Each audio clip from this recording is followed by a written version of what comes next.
Assalamualaikum warahmatullahi wabarakatuh. Perkenalkan nama saya Khairul Anam dari semester 2 dari Prodi PAI kelas 2B. Akan mempresentasikan sebuah materi atau makalah yang berjudul Hukum dalam Kehidupan Manusia. Pada kehidupan manusia, hukum merupakan sesuatu yang tidak dapat dipisahkan seperti yang tertera dalam Pameo Ubi Societas Ibiius yang berarti di mana ada masyarakat di situ ada hukum. Hukum diciptakan dengan tujuan yang berbeda-beda. Berikut 3 tujuan diciptakannya hukum. 1. Yang pertama, tujuan hukum adalah ketertiban atau order. Yang kedua, tujuan hukum adalah kegunaan. Yang ketiga, tujuan hukum adalah keadilan. Keadilan harus berlaku untuk semua orang, bukan hanya untuk golongan tertentu saja. Oleh karena itu, lahirlah negara konstitusi yang melahirkan doktrin rule of law yang merupakan doktrin yang semangat idealisme, keadilan yang tinggi seperti kesamaan setiap orang di depan hukum dan suplementasi hukum. Di negara konstitusi itulah berlaku sistem pemerintahan demokrasi konstitusional. Menurut F. Julius dan Immanuel Kant, terdapat 4 unsur pembatasan yuridis yang dikenal dengan istilah rule of law atau res hat, yaitu yang pertama, hak-hak asasi manusia, yang kedua, peradilan administrasi dalam perselisihan, yang ketiga, pemerintahan berdasarkan peraturan-peraturan, dan yang keempat adalah pemisahan atau pembagian kekuasaan untuk menjamin hak-hak asasi manusia yang biasa dikenal dengan trias politika. Sedangkan API desain mengidentifikasikan unsur-unsur rule of law dalam demokrasi konstitusional menjadi 3 poin. Berikut 3 unsur rule of law dalam demokrasi konstitusional menurut A. Fidices. Yang pertama, terjaminnya hak-hak manusia atau masyarakat oleh undang-undang. Yang kedua, kedudukan yang sama di depan hukum baik untuk pejabat atau rakyat. Yang ketiga adalah supremasi hukum, tidak adanya kekuasaan sewenang-wenang dalam arti bahwa seorang hanya boleh dihukum apabila terbukti melanggar hukum. Selanjutnya, Willy menyebutkan prinsip-prinsip rule of law adalah sebagai berikut. Yang pertama, hak-hak asasi. Terdapat hak-hak asasi manusia yang sangat fundamental yang harus dihormati oleh pemerintahan.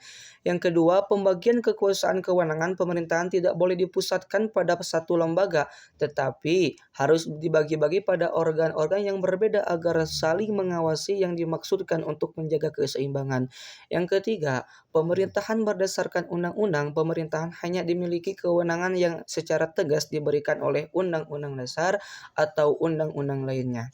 Yang keempat, pengawasan lembaga kehakiman, pelaksanaan kekuasaan, pemerintahan harus dapat dinilai aspek hukumnya oleh hakim yang merdeka. Yang kedua adalah definisi dan prinsip-prinsip dasar demokrasi. Demokrasi Pancasila adalah konsep demokrasi yang berdasarkan nilai-nilai Pancasila sebagai berikut. Dasar negara Indonesia. Yang pertama, prinsip-prinsip dasar demokrasi diantaranya.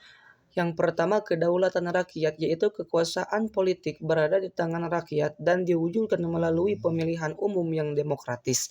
Yang kedua, keberagaman yang toleransi, yang pengakuan terhadap keberagaman sosial, budaya, dan agama di Indonesia. Yang ketiga, pemerintahan yang terbuka dan bertanggung jawab, yaitu pemerintahan yang berdasarkan konstitusi dan diawasi oleh rakyat. Yang keempat, perlindungan HAM, hak asasi manusia, dan yang terakhir, menjamin adanya perlindungan terhadap hak asasi manusia terhadap minoritas dan lain sebagainya.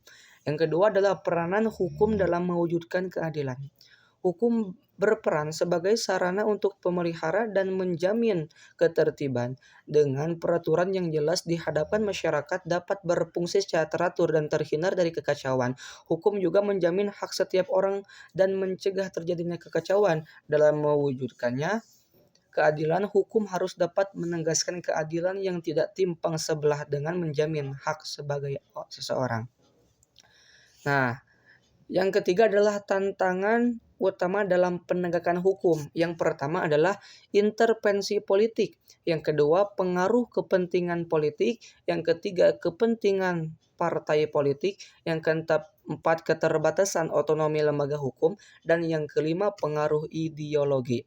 Nah, yang terakhir, kemampuan hukum dalam beradaptasi dengan perubahan sosial dan teknologi sangat penting untuk mendukung keberlanjutan demokrasi.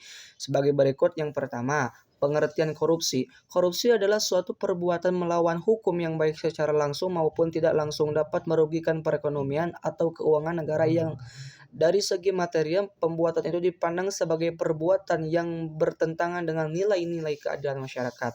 Yang kedua adalah unsur-unsur korupsi. Yang ketiga, pemberantasan korupsi. Yang keempat, pengaruh kepentingan politik.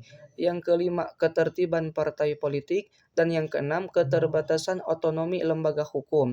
Dan dapat disimpulkan, peran pemerintah dalam mengarahkan dan menuntun warga masyarakatnya dibutuhkan sebagai perangkat, yakni lewat peraturan perundang-undangan untuk mewujudkan masyarakat yang demokrasi. Butuh pemahaman dan warganya secara universal dan utuh, sehingga tidak disahkan ditafsirkan oleh warganya. Kebebasan berpendapat lewat aksi-aksi demonstrasi yang merupakan baginya dari proses demokrasi harus diiringi penegakan hukum lewat peraturan perundang-undangan agar jangan sampai mengarah pada anarkisme yang justru merugikan dan meresahkan warga negara yang lainnya.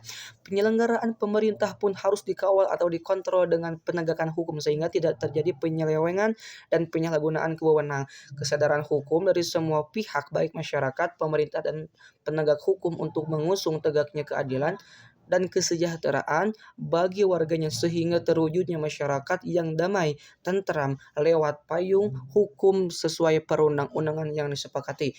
Mungkin segitu yang dapat saya sampaikan. Mohon maaf kurang lebihnya mohon dimaafkan. Jadi kesimpulannya, adanya suatu hukum itu adalah untuk diaturi atau untuk dilaksanakan, bukan untuk dilanggar. Saya pamit, khairul anam. Wassalamualaikum warahmatullahi wabarakatuh.